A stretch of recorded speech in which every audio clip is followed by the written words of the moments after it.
आज बनाया भिंडी मसाला। तो तेल कम डलता है अगर मैं टमाटो को ये प्यूरी करके डालती हूँ तो ये है भिंडी मसाला। 1 चम्मच तेल में बनाई है चपातियाँ।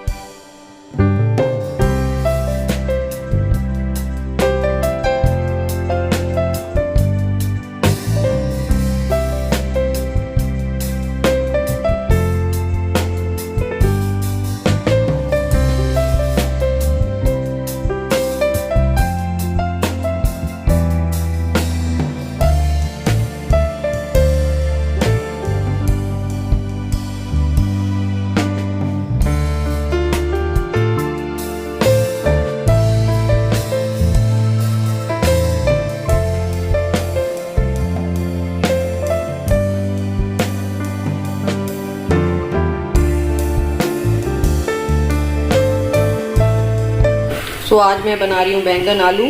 तेल डाला, हींग डाली। तेल तो आपको पता है मैं 1 चम्मच से भी कम डालती हूँ। जीरा डाला है, प्याज, लहसुन, अदरक। प्याज में स्लाइस करके डालती हूँ बैंगन आलू में। बहुत मज़े के, बहुत अच्छे लगते हैं। मज़े के मैंने जो बोल दिया, ये पाकिस्तान में ऐसे बोलते हैं। मैं पाकिस्तानी सीरियल्स और ब्लॉग भी देखती हूँ लोगों के। सब प्याज को थोड़ा सा भूनना है, टमाटर डालना है। उससे पहले मैं आलू भी डाल दूँगी और बहुत ही क्विक एंड इजी रेसिपी है। प्याज और लहसुन अदरक के मसाले को मैंने ढक के होने दिया था। पानी आपको पता है मुझे थोड़ा डालना पड़ता है क्योंकि मैं बिल्कुल ही ऑयल नहीं डालती 1 चम्मच, तो फिर जलेगा ना। अभी आलू मैंने धो के डिप कर दिए।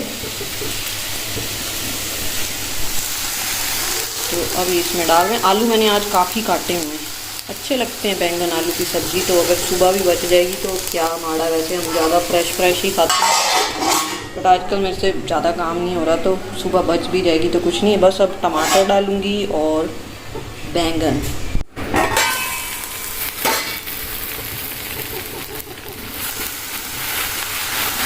तो अभी मैं इसमें बैंगन डाल रही हूँ। आपने देखा होगा मैंने मसाला कोई नहीं डाला अभी, तो वो मैं आखिर में भी डाल सकती हूँ। आखिर मतलब अभी बैंगन डालने के बाद मैं हल्दी डालती हूँ। वैसे मैं ना प्याज के बाद या आलू के बाद टमाटर डालती थी, बट जब से मैंने सात्विक डाइट फॉलो की थी तो मैंने देखा टमाटर को पकाते ही नहीं हैं।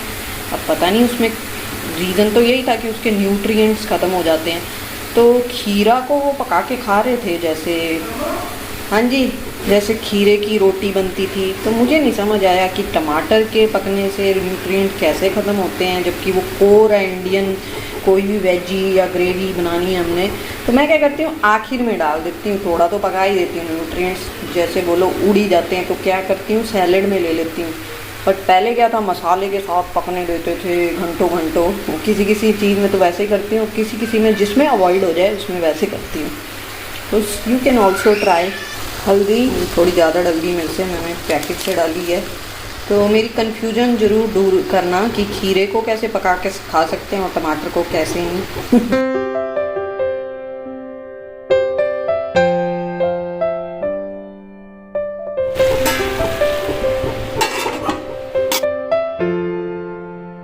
तो ये सॉफ्ट हो चुका है। अब मैं डाल रही हूँ टमाटर। आप इस स्टेज पे गैस भी बंद कर सकते हैं अगर आप कच्चे पक्के से खा सकते हैं, और वो हीट से ही पक जाएंगे। नमक मेरा आज को हाँ डाल दिया। मेरे आज कोरिएंडर पाउडर ख़त्म हुआ पड़ा है तो आज मैंने बनाया नहीं, कल बनाती हूँ। और सोच रही हूँ लाल मिर्ची या हरी मिर्ची कुछ भी डालूँ, तो हरी मिर्ची डाल देती हूँ। गरम मसाला भी डाल सकते हैं आप इस स्टेज पे, मैं अवॉइड करती हूँ अब।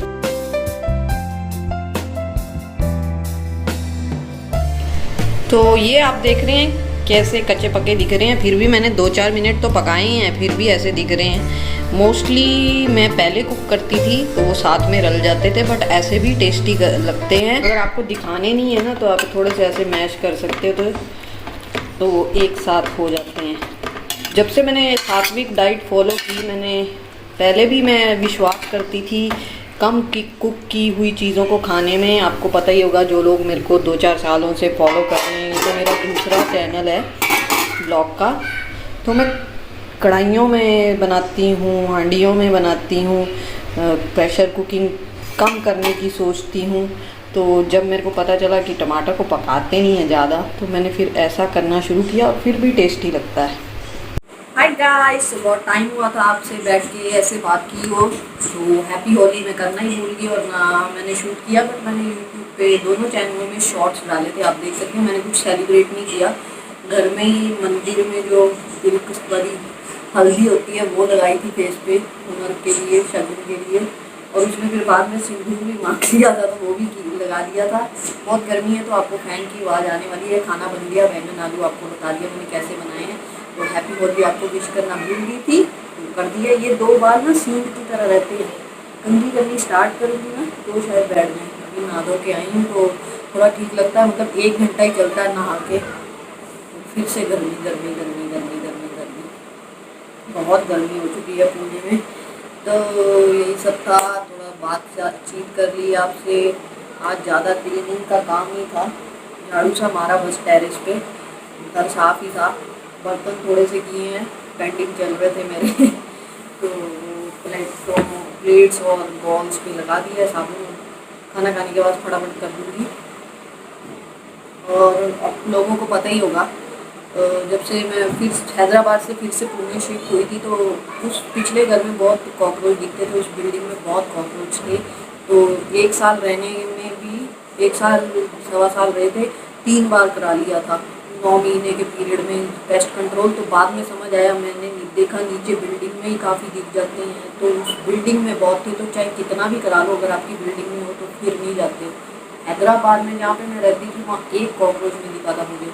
तो मैं क्या बता रही थी कि जब मैं शिफ्ट हुई तो मैंने देखा कॉकरोच दिखते हैं, फिर मेरे मम्मी में ना वहम आना लग पड़ा। तो बच्चा छोटा था, तो मैं जो भी बर्तन उठाती थी उसको डायरेक्ट यूज नहीं करती थी। अगर मैंने एक प्लेट उठाई उसको मैं फिर से सर्फ लगाती थी, धुला हुआ ही पड़ा हो चाहे, और फिर यूज़ करती थी। पता नहीं, तो तब से मेरे मन में वहम है। इस बिल्डिंग में भी हमने जब आए करवाया है, फिर भी इक्का दुक्का दिख जाते हैं। मेरे को लगता है मगर पट्टा में प्रॉब्लम है, थोड़े थोड़े दिखते हैं। और वैसे भी पुणे के जो भी लोग हैं बात करते हैं दिल्ली के मेरे से, तो बोलते हैं होते ही आजकल पता नहीं कुछ हो ही गया है कि दिख ही जाते हैं। तो मेरे मन में तब से वहम है, तो मेरे को आदत ही पड़ गई है 2-2.5 साल से। कोई भी बर्तन उठाया, चाहे प्लेट उठाई, पता नहीं अभी अच्छी बात है नहीं, पर मुझे अच्छी लगती है। इवन लोग दिखाते हैं डायरेक्ट अपने रैक्स को खोला, वहाँ से डायरेक्ट बर्तन उठाते हैं, इवन पानी तक नहीं लगाते कि धो लेते। पानी लगाना मेरी शुरू की आदत थी। अगर काम वाली भी धो के जाती है तो कैसे धोती है आपको पता ही है ना, फटाफट बिल भी लगा होता है कई बार। तो पानी से तो मैं धोती थी शुरू में, बचपन से ही मेरे को आदत है। मेरी मम्मी बोलती थी अपने आप ही धो लिया कर। थोड़ा सा ओसीडी है मुझे, पर जब से मेरे को कॉकरोच दिखे ना, इक्का दुक्का ही सही, मेरे को आदत पड़ गई। मेरा बच्चा भी छोटा था, क्योंकि कॉकरोच ऐसी ऐसी जगहों से आते हैं आप बिलीव भी नहीं करेंगे। तो आप इवन अगर आप सर्फ से नहीं धोते तो कई बार आपके घर में छुपी हुई लीजर्ड भी हो सकती है। मैंने तो नहीं देखी, मैं तो पूरा बंद रखती हूँ। और अगर मेरे को किसी दिन एक बार मेन डोर खुला रह गया था पिछले घर का, तो आगे की अंदर ये ऑफिस गए होंगे और मेन डोर खुला रह गया, मैं तो इवन बालकनियाँ भी खुली नहीं छोड़ती, वहाँ से भी आती हैं। तो प्रॉपर प्रोविज़न होना चाहिए। अगर आप एक बर्तन उठाते हैं एटलीस्ट उसको पानी से धो लिया कीजिए। डायरेक्ट अपने वो जो होते हैं मॉडलर किचन के कैबिनेट से उससे उठाया और डायरेक्ट यूज़ कर लिया, और मुझे अच्छा नहीं लगता। कितने ब्लॉगर्स भी दिखाते हैं ऐसे, तो इवन पानी से आप सब धो लीजिए कीजिए। मेरा तो नेक्स्ट लेवल है पता नहीं कुछ लोग क्रिटिसाइज भी करेंगे, बट अपना अपना होता है। तो यही सब था। आई होप आपको आज की वीडियो पसंद आई होगी। पसंद आती है तो प्लीज़ लाइक किया कीजिए इस ब्लॉग को। हमने जल्दी जल्दी इस चैनल को राइज करना है, दूसरा भी काम कर रही हूँ उस पर, बट कोरोना के कारण वो लेवल का नहीं कर पाती, तो मेरा चैनल आपको पता है पीछे रह गया है वो वाला। क्या कर सकते हैं, बट वेट करूँगी उसमें कब 1 लाख होंगे। ऐसे नहीं छोड़ने वाली उस चैनल को, मेहनत करती जाऊँगी, चाहे जितना भी स्ट्रेस हो, कुछ भी हो, करती जाऊँगी। देखते हैं वो स्पाइडर वाली सुनी है ना आपने, ऊपर चढ़ते जाते हैं, ऊपर चढ़ते जाते हैं, गिरते हैं, ऊपर चढ़ते जाएंगे, वही करना है मेरे को। तो और कितने लोग आप पूछते हैं कि अच्छे ब्लॉग्स होते हैं, मतलब थोड़े ढंग के बने होते हैं, फिर भी नहीं व्यू आ रहे हो, वो मेरे को नहीं पता क्यों नहीं आ रहे। क्या टाइटल ऐसा लगाना होता है जो आप दिखने लगते हैं। आजकल तो मैंने देखा रोने धोने वाले बहुत चल रहे हैं आजकल तो, बट ऐसा सब कब तक कर लोगे ना। बी रियल, जो आप हो वो दिखाओ, पसंद है दुनिया को तो ठीक है, सच्चे लोग नहीं पसंद तो मत देखो, है ना भाई। Okay bye bye, take care, मिलते हैं नेक्स्ट व्लॉग में। डॉक्टर के पास मैं डॉक्टर बन गई थी, छोटी थी तब मैं डॉक्टर बन गई थी।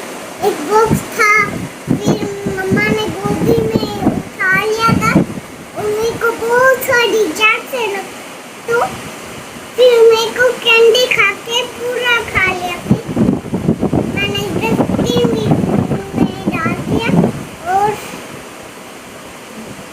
और मैं एक बॉक्स पकड़ा हुआ है। फीवर भी आ जाता था इंजेक्शन के बाद। फीवर भी आ जाता है इंजेक्शन के साथ।